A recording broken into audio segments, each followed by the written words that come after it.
In this video, we are going to take a look at a new type of a sequence. This one is called a geometric sequence.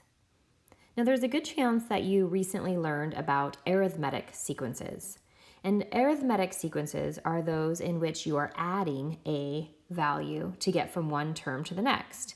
And the value that we're adding is called the common difference. But in geometric sequences, there's a slightly different pattern. So before we look at this definition, let's first look at this example of the sequence that starts with 3 and then goes to 9, 27, and then 81. So what's the pattern here to go from 3 to 9, from 9 to 27, and then 27 to 81? Hopefully you can see that we are multiplying by 3, and we multiply by 3 repetitively. This is what causes this to be a geometric sequence. And the number that we're multiplying by is called the common ratio. So we say that r is equal to 3 in this particular geometric sequence. So looking at our definition, a geometric sequence is one in which consecutive terms have a common ratio. So let's look and see why we call it a common ratio. Let's say we want to take the ratio of the first two terms, which means we're going to divide. We'll take the second term divided by the previous term. That would be the second term divided by the first term. So if we look at this ratio, the second term is 9, the first term is 3, and 9 divided by 3 is 3. Let's try it again with the third term, a sub 3, divided by the previous term, which would be a sub 2. The third term is 27, the previous term is 9, and this ratio simplifies to 3. And we could do it again with the fourth term divided by the third term. So see, we're taking consecutive terms and looking at the ratio, and we see that the ratio is consistent. So we call the common ratio that number that we are multiplying by to get from one term to the next. Look at this next sequence. It's a bit uglier because of all of these fractions. And initially, it might not be very obvious to you what you're multiplying by to get from 1/8 to 1/3, or from 1/3 to 8/9, and so on.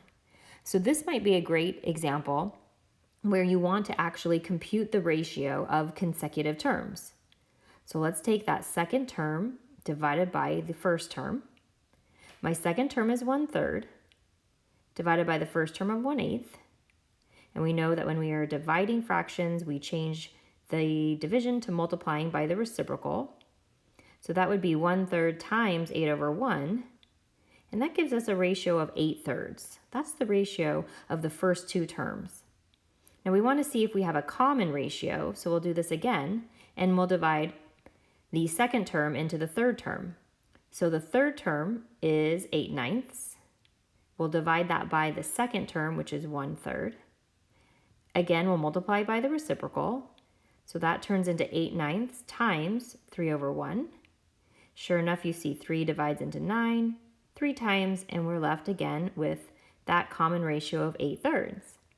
We could do this one more time with the fourth term divided by the third term. And once again, we would see that we have that common value.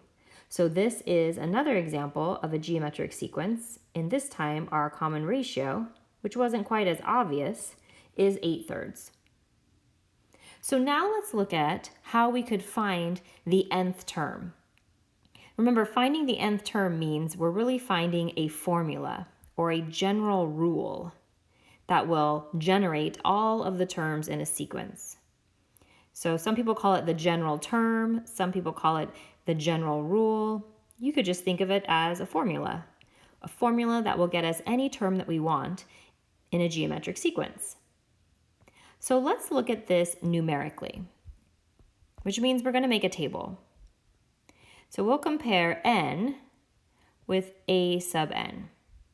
So for example, when n is equal to 1, that means we're analyzing the first term of a sequence, and we'll just write the first term as a sub 1.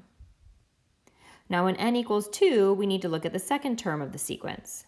But rather than writing the second term as a sub 2, let's think about the pattern we just identified previously.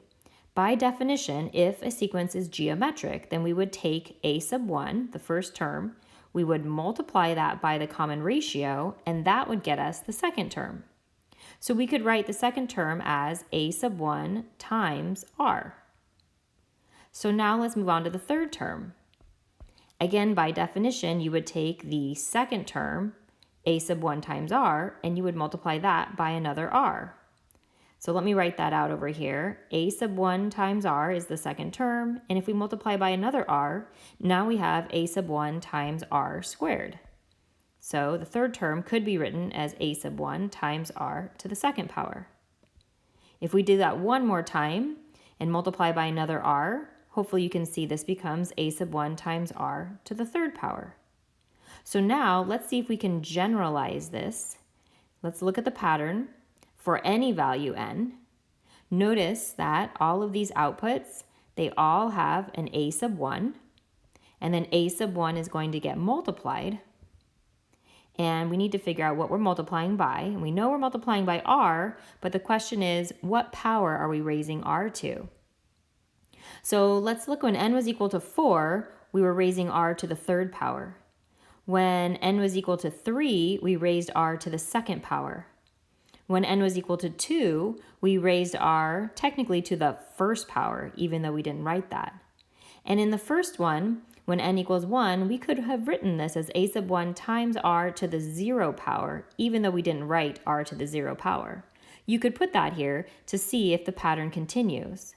So notice, no matter what n is, the power that we are raising r to is always going to be 1 less. So this would be r raised to the n minus 1 power. So this is going to give us a general rule for any geometric sequence of numbers. So a sub n will equal the first term, a sub 1, times r raised to the n minus 1 power. And this will generate our nth term, meaning if we wanted the 7th term, we would just substitute in 7. If we want the 100th term, we'll plug in 100. So let's do one quick example. Let's go back to that original example that we had, the very beginning, which was 3, 9, 27, 81. So let me jot down that sequence here. I forgot the 9, sorry about that. It went from 3 to 9 to 27 and then 81. We established that we were multiplying by 3, so r was equal to 3. So the general rule here would be the first term, which is 3, times r, which was also 3, raised to the n minus 1 power. And you could certainly leave it like this if you wanted to. However, if you're a person that noticed that 3 to the first power here really means we have the same base, so we technically could add our exponents. If we add the 1 and the n minus 1, then we really would have 3 to the n power. So you might have not used this formula at all, and you could have realized that the pattern was just 3 to the n power. These are equivalent, and both are perfectly acceptable. But this formula is nice if the pattern isn't super obvious to you. If you can identify the common ratio and you know the first term, then you can generate this formula for any geometric sequence.